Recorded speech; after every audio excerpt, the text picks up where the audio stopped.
Ladies and gentlemen, welcome to the CSGO Clutch Podcast, sponsored by Prize Picks. My name is Adam Cohn. I am your host. Damn, that feels good to say. I am here joined once again, as always, by my co-host, Dan Welch. Dan, what's going on, buddy? Oh, Adam, it's good. It's a good week so far. And I believe it is Jack Nicklaus's birthday today. Turns 84. Happy birthday to the legend. I'm sorry, Jack Nicholson, not Jack Nicklaus. Whatever. Yeah, Prize Picks, man. That's the Happy birthday, Jack sponsor. Nicholson. I am so excited to have Prize Picks as our sponsor. Agreed. And feels so good. So today's a 2-hour podcast, Dan. We're going to take things nice and slow, like Gary from SpongeBob's nice snail's pace. I'm totally kidding. Don't turn us off. It's going to be a quick podcast. Don't turn the podcast off. We're going to make this a lot shorter. We're going to start aiming for these podcasts to be roughly between 20 to 30 minutes in length. Obviously, unless we're starting some event, and we'll talk some of what the event is. We'll talk some Counter-Strike news. So, typically the podcast, we're going to aim for between 20 and 30 minutes. Typically. Then one of us starts usually rambling, and before you know it, we're an hour in. Anyway, Dan, Prize Picks. One of us.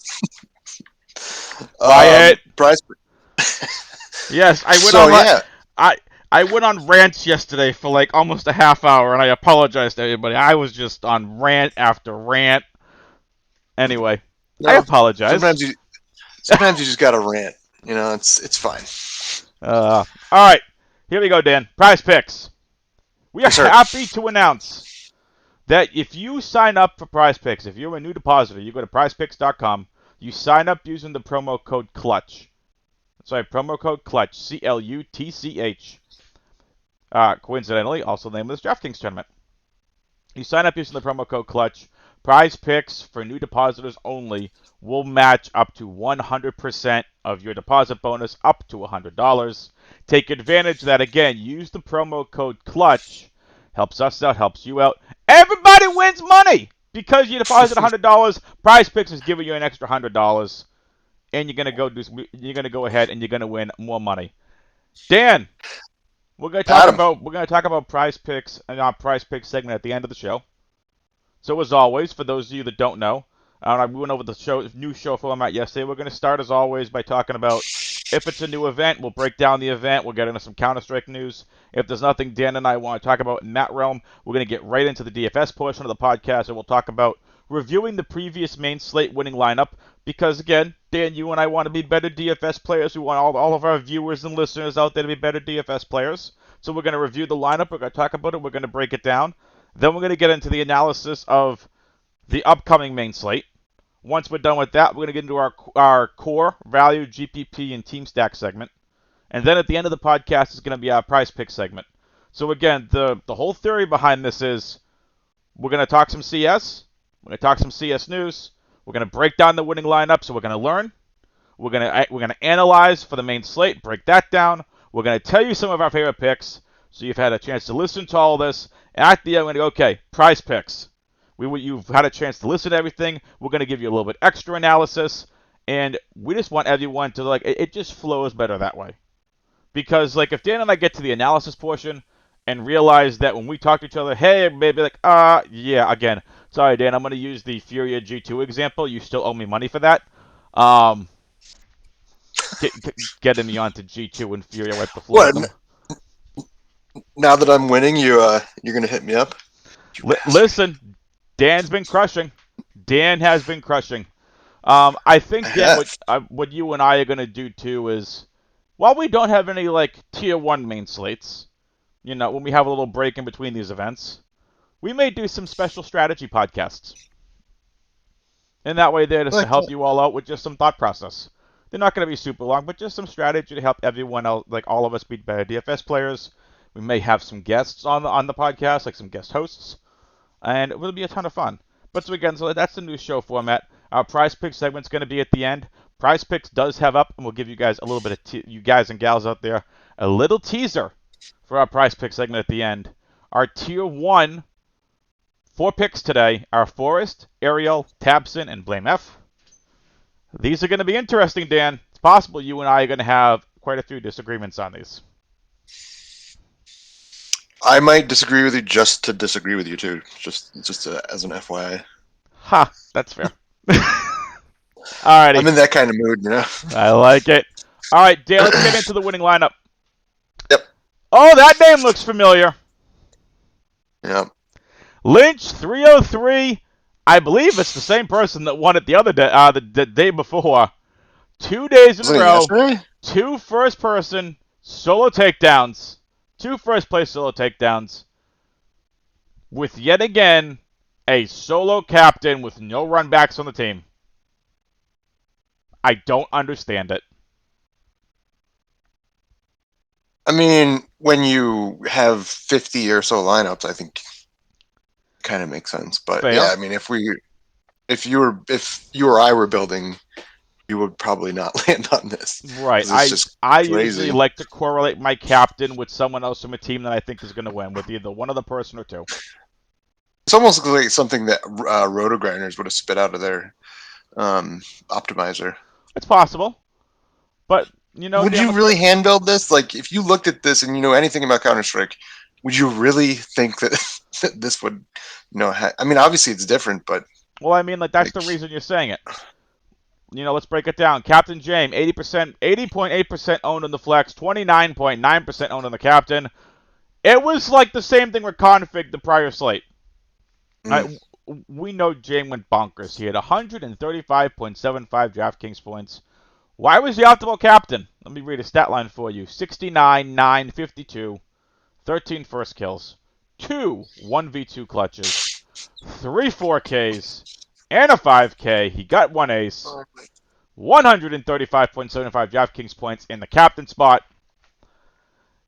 Run back. now this was Run the back. overtime. Yeah. Well, yeah, you had the overtime game. I believe, what was it? One map was overtime? I think, what was it? It was a... Train maybe. I'm I think not it was sure. train. Anyway. Yeah. The run back was Anyway. 3 Havu. Crazy. Ariel, X7, and Zori.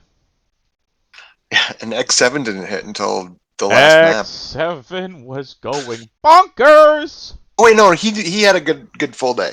Somebody Yes, else was late to the party. Ariel. Maybe okay, it was Ariel. Ariel went off on the last map. Yeah, sorry. Zori went off in the first 2 maps. That's right.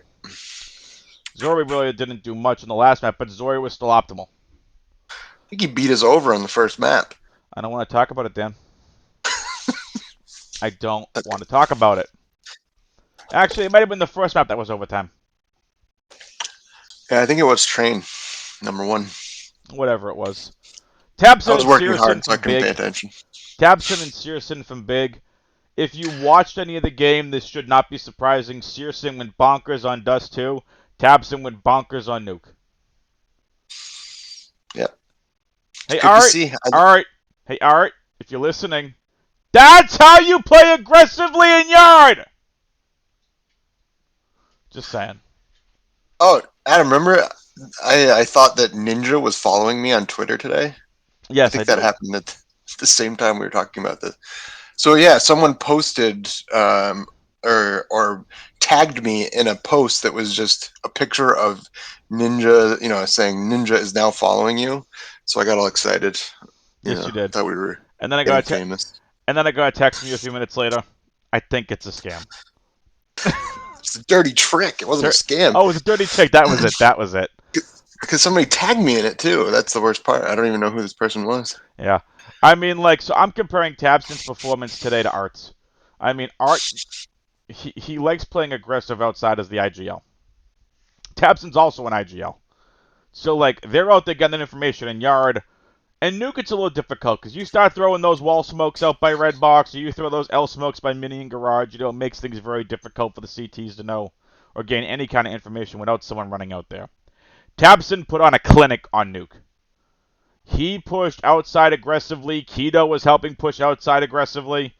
It was something to see. Sometimes when I feel like Art sometimes just rushes out a little too fast and just gets picked off.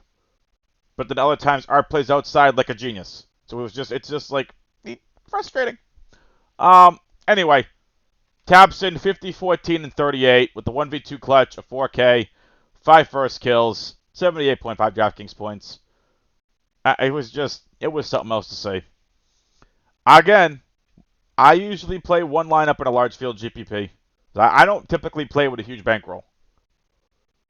And in a one lineup, this is not something I'm thinking is optimal in the least. One Yeah, VP, you want to know why three it Hovland. was optimal? You want to know why it was optimal too? It's because of Ariel's 1v4 clutch. That's what made it. I mean, That was Dust 2, wasn't it? I don't remember. I know. I think it was Train. Dan, I can kind of see the trains. Dan, Yeah. listen. If you want to play Train, you and I will play Counter Strike when the podcast is over. We'll go load up a map of Train and we'll go have some fun. All right? I am a fan of playing on Train. It's frustrating and competitive, but I'm a fan of playing on Train. You have to know your smokes, your lines, and everything else. But look, we will go play some Train afterwards. If I hear Train one more time on this podcast, I'm kicking you off. I'm only kidding. Again, Dan, this is not something you and I are typically doing in a one lineup. No. This is not something that's typically optimal. One other comment, Adam. No. So when I started playing Counter Strike, there were no smoke grenades, and when they did come out, it looked like a two-dimensional paper like sketch of a cloud, and they just made you lag. So, all right, carry on. Okay. At least you're not switching to Valorant. Hell no. That game looks so. Oh, okay, no, never mind. Look, I get friends of mine that want me to try playing it. I'm like, maybe eventually. I said, right now, trying to get better at CS. Yeah, we're European. We're just stuck in the United States. I mean, I think everything that ESL and ESEA are doing, they are really trying to bring it back here in the States. I really think that its problem is they have to push. If Riot ever decides they hire enough people and like, okay, it's time, and that's probably going to be when this pandemic is over, when all of these organizations can go back to LAN play, I think Valorant's going to start stomping in the States. That's just a personal opinion. Counter-Strike's always going to have a following. But right now, there is a clear division in Counter-Strike professionally. If you want to play Tier 1 Counter-Strike or play upper-end Tier 2 Counter-Strike, you need to be in Europe. The best teams in the world are in Europe. Unless you're Team Liquid or EG. That's all that's left. Cloud9 has ceased operations until the end of the pandemic. 100 Thieves shut down operations of CSGO. Chaos Esports Club shut down operations of CSGO here in the States. You have Triumph that lost Grim. They've lost Junior. So now you have all these other, you have their two big anchors that the team has just lost. Like, Envy shut down. Envy, which was, a juggernaut back in the mid-2010s. Nothing.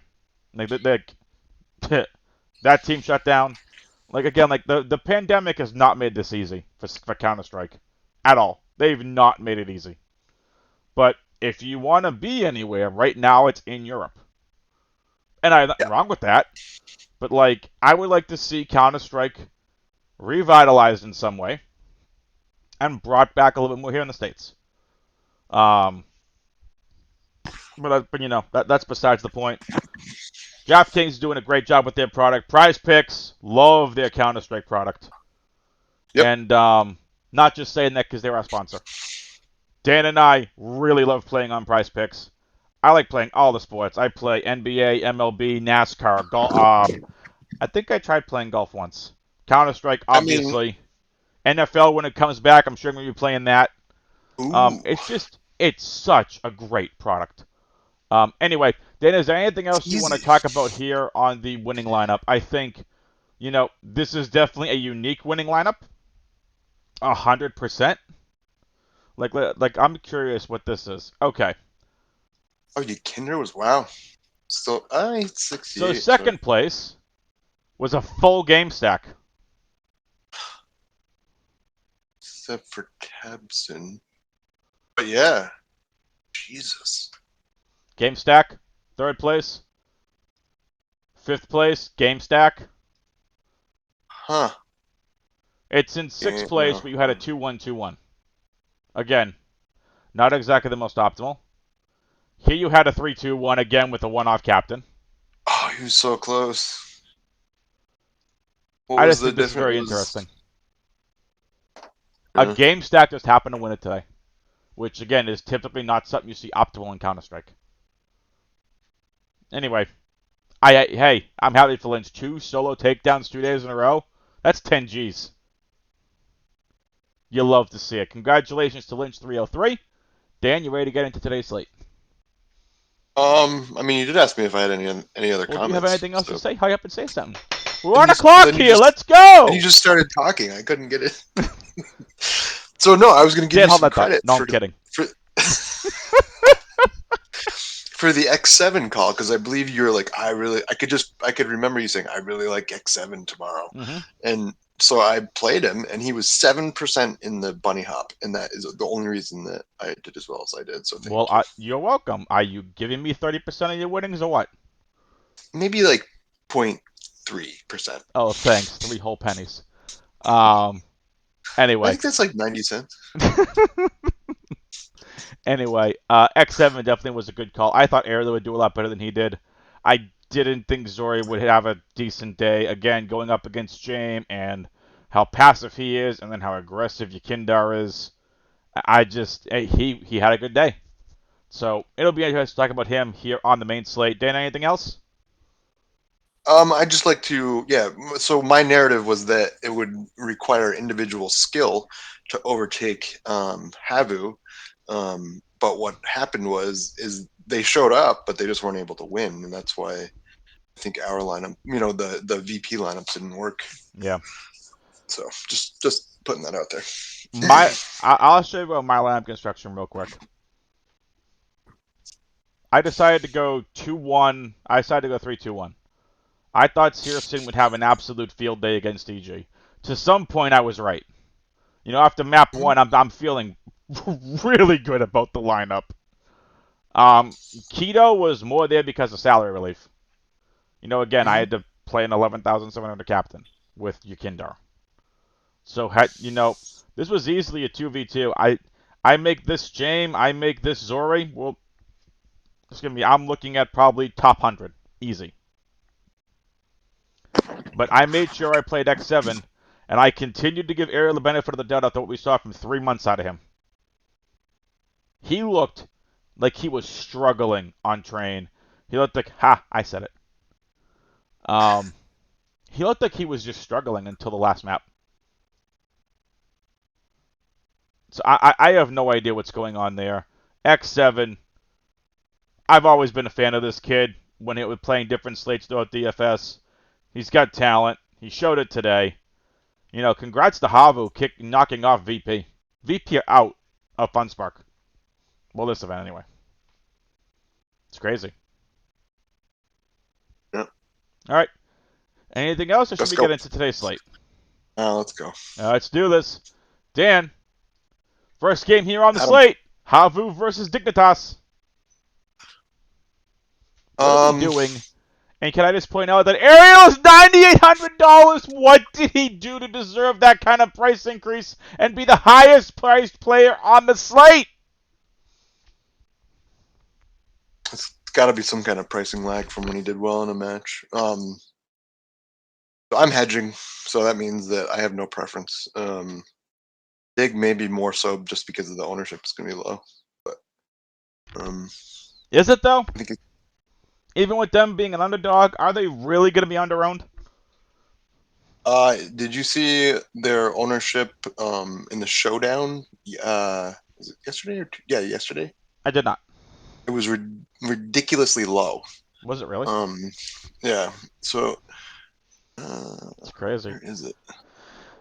Maybe it was 2 days ago. While you're pulling that up, I'm just going to go over the odds for this game. Dignitas is a plus 128 underdog. Havu a minus 155 favorite. And the complexity versus big game complexity comes in as a minus 168 favorite. No surprise. Big a plus 137 underdog. So yeah, it was 2 days ago, and it was against Extra Salt, which I mean, I don't think anybody was like banking on Extra Salt to win. I wasn't. But their ownership made it look like that. It's crazy. So I don't think anybody has any faith in Dignitas. They're like the NIP just they're like NIP when it comes to Way to ownership. compare them to another Swedish organization. Oh my God, you're right. Yeah, Oh that's boy. right. It's like they could beat anybody at any day, or they could just completely shit the bed. Yep. I think Dignitas are gonna start turning it on. I'm curious. Hmm. And Dignitas are good for Yeah. what it's worth. So let's take a look. Let's go to events. I'm curious. DreamHack. Okay, I was wondering if they were going to be in DreamHack. They are not. We have some teams that I don't even know who these teams are down here. We'll talk about that later. But I was curious if they were going to be in DreamHack because if they were in DreamHack, for example, I could easily put a narrative of, okay, Dignitas is going to continue to use strategies that are working because clearly they've been on the upswing. They're only getting better and better. And if they were in this, like, okay, they're going to start gearing up for DreamHack. Everything they're going to do is to try to continue to get better, to be in great shape and form to get to DreamHack. So they are not in that event. I'm still going to side on the Dignitas side of things. I'm just going to point this out. Captain Hallzerk is $7,800. Captain Hallzerk is less expensive than Ariel and X7, and just a little bit more expensive than Zori in the flex. Hallzerk, I think this is a Hallzerk ceiling day. Hallzerk's also one of those players. He's the opper for Dignitas. He's one of those players where he can go absolutely bonkers like he did a couple of days ago, or just disappear like he did against Team Spirit, where he went 37, 7, and 56. Even had a 1v3 clutch by 18 fantasy points.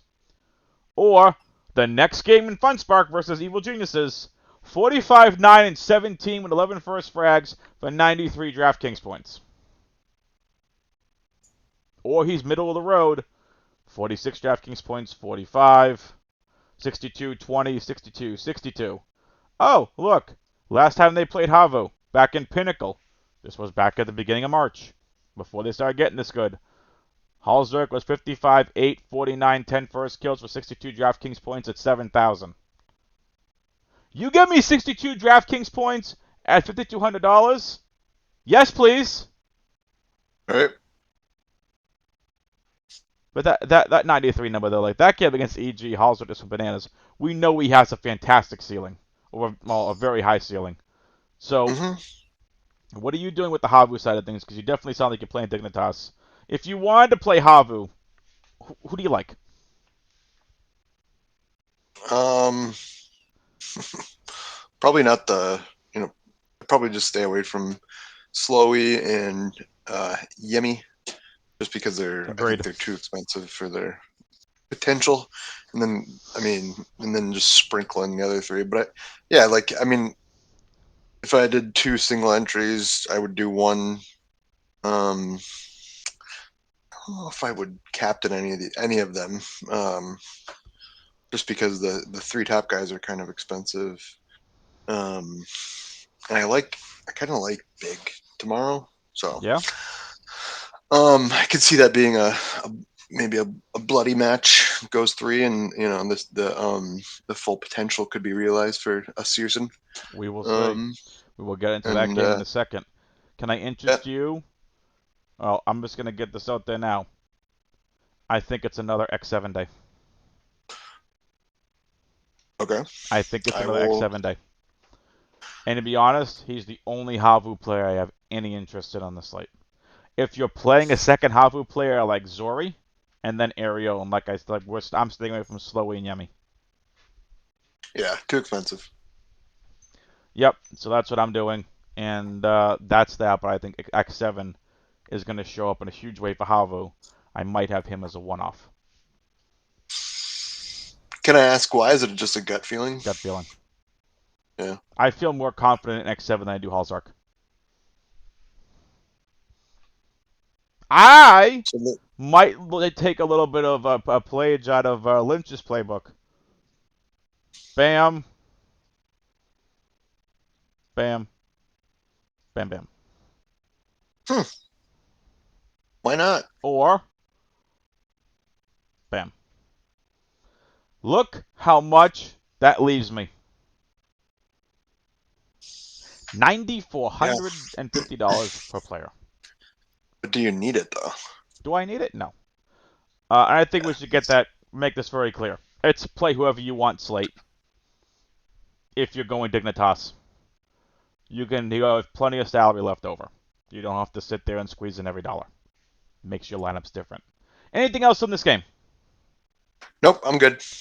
Last game on the slate, complexity versus big. I don't have much to analyze here. Complexity win 2-1. Config leads the day. JKS shows up as the second on this team, or third, and Blame F is the other one you want. I think Poison could struggle in this matchup, and I'm not playing Rush.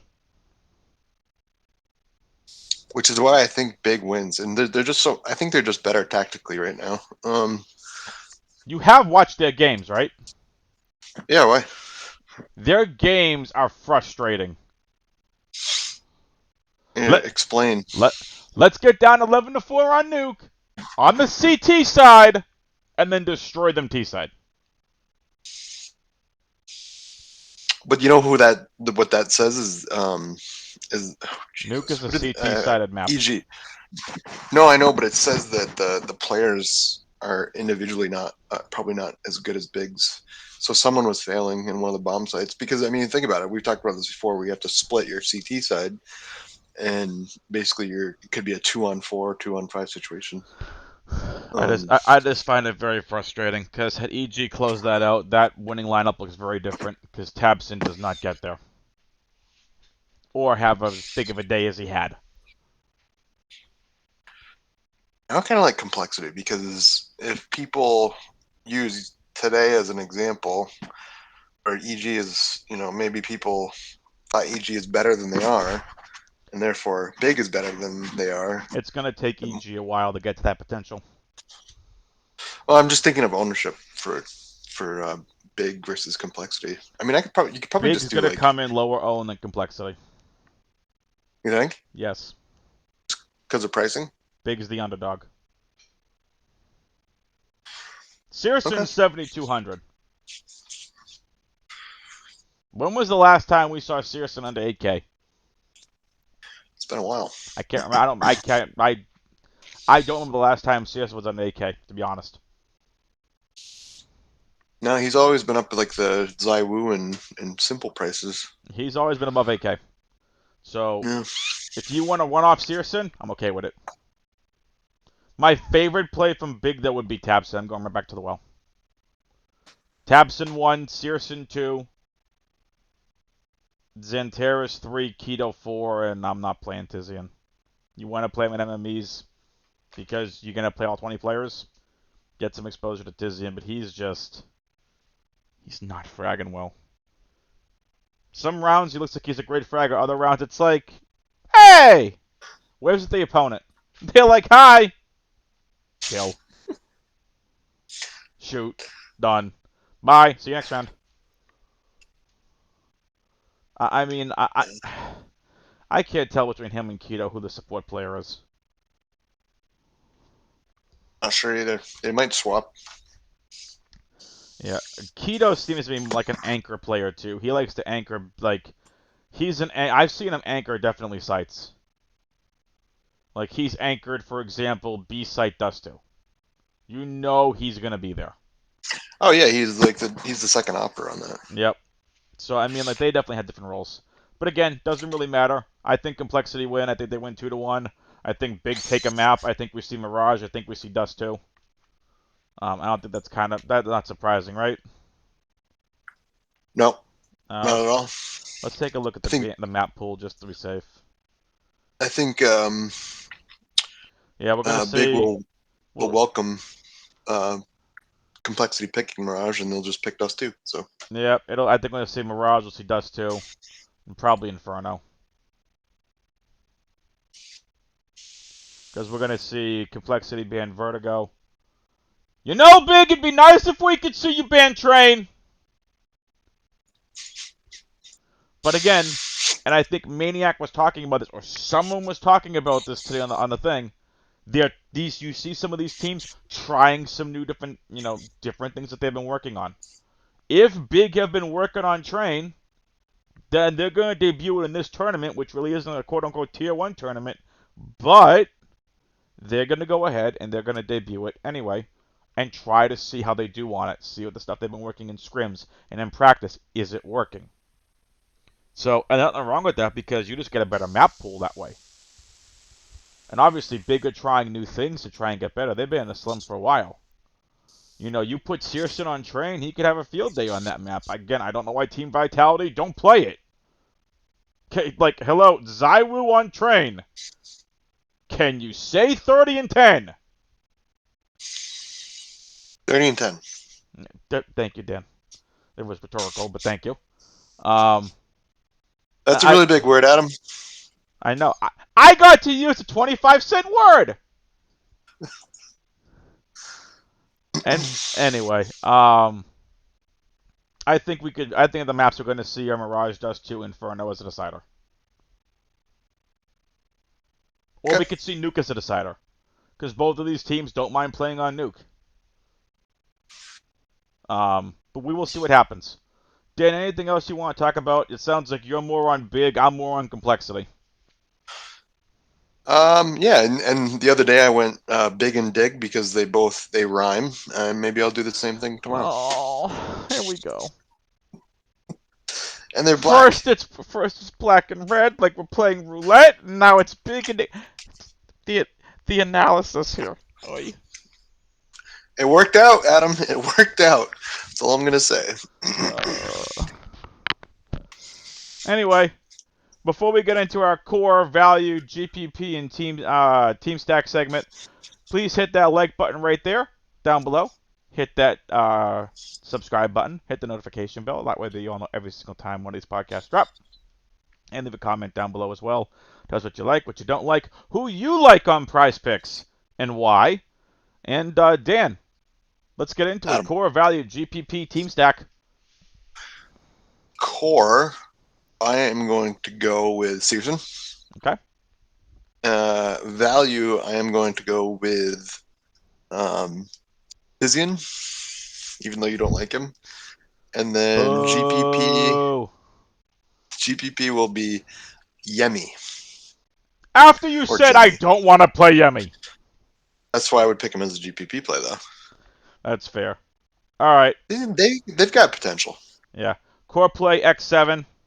Value play Heap and Halzark. They're way too cheap.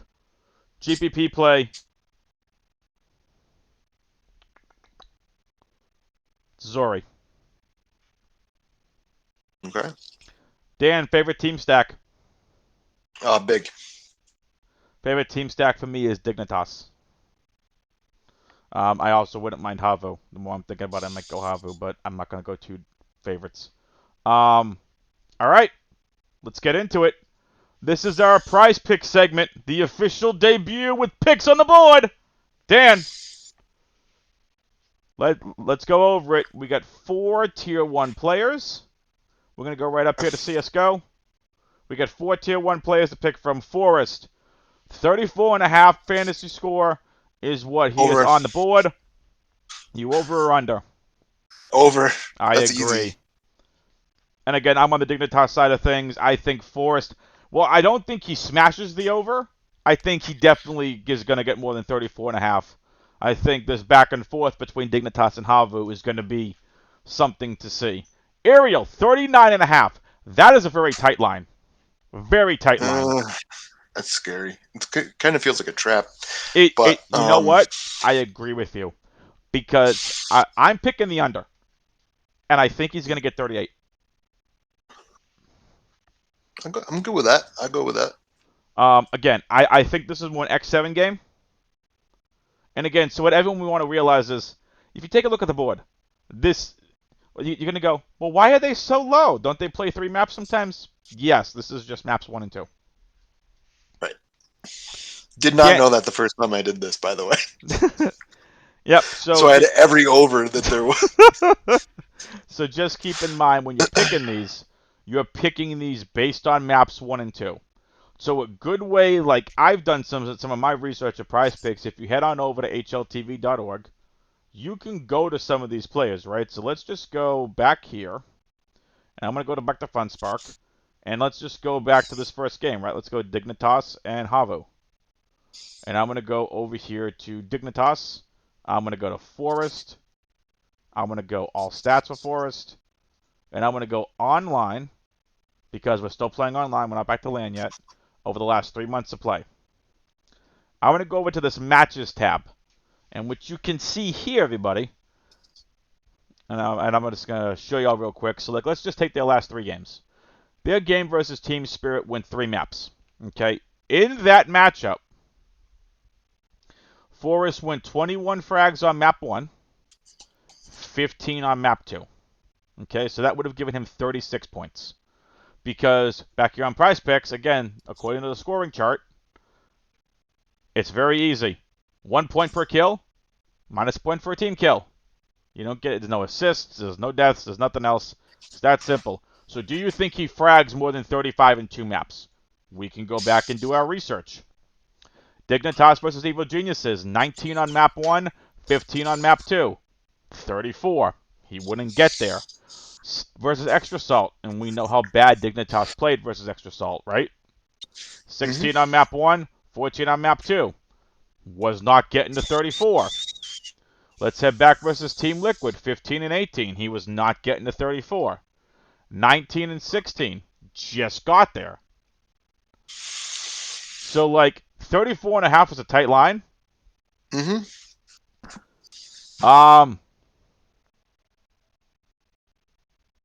Actually, the more I think about this now and do my research, I want no part of him. And